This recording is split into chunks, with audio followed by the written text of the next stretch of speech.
Good morning. Today we're going to look at taking a good step backward.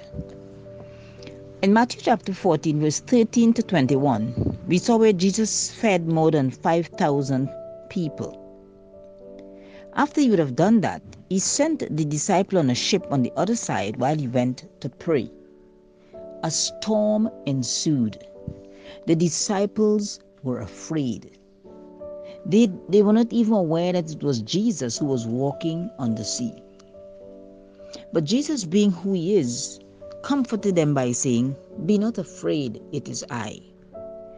Peter, the outspoken disciple, said, "If it's you, bid me come." And Jesus said, "Come." When Peter started walking on the water, immediately he began to sink. And in sinking, he cried out, "Lord, save me." And Jesus did only what Jesus can do. He rescued Peter. So many times, Jesus was in their presence and he did miraculous things. He had just finished feeding 5,000 people. It was not last year. It wasn't the year before. It was as recent as it could have gotten. But the disciples forgot. Had they taken a good step backward, they would have recognized that Jesus is still able. He still has the power. Hebrews 13:8 reminds us that he's the same yesterday, today, and forever. Nothing is impossible for him to do.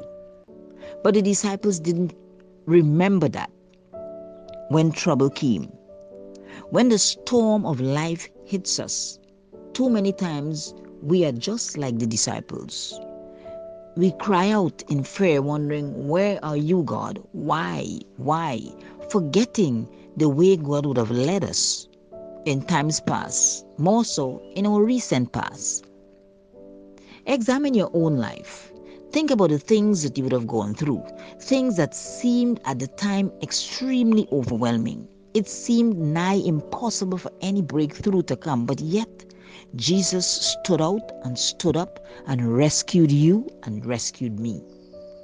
So what is it that is causing you to think that he's not the same or he's not able to do likewise today in your circumstances and mine, or your situation and mine?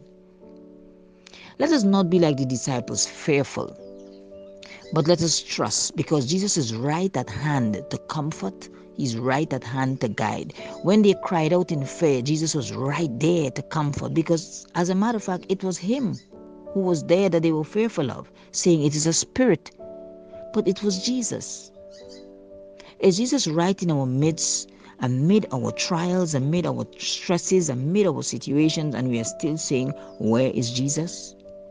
Today, let us not allow our situation to so overwhelm us like the storm on that sea with those disciples, and forget that Jesus is right there.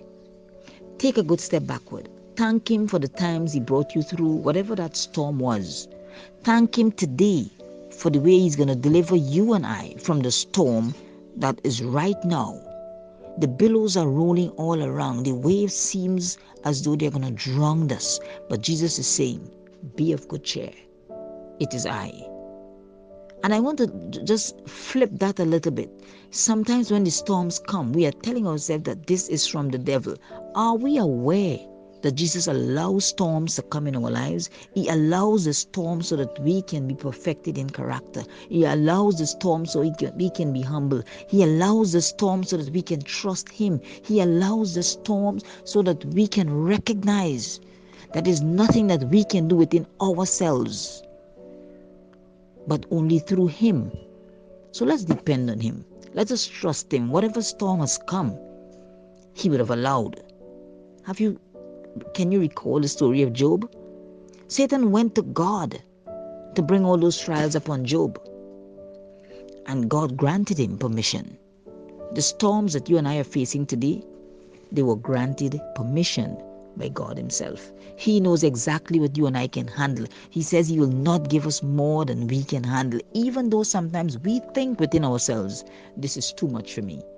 God knows that you and I can handle it. So let's not be afraid. Let's take a good step backward. Let's thank Him for what He did before. Let's thank Him for what He's doing now. And let's thank Him for the deliverance through this with perfected characters. All that He wants to sharpen and bring out in us. He is going to do it through this particular trial that we're experiencing now. So let's cry, but let's remember that God is doing it to make a better you, a better me, to take us on a different round on the ladder so that our spiritual experience can be more meaningful. Let's embrace our storm knowing that Jesus is in it with us. Look at it through new eyes, new lenses today. Your storm is there to make you a better individual. Have a great day.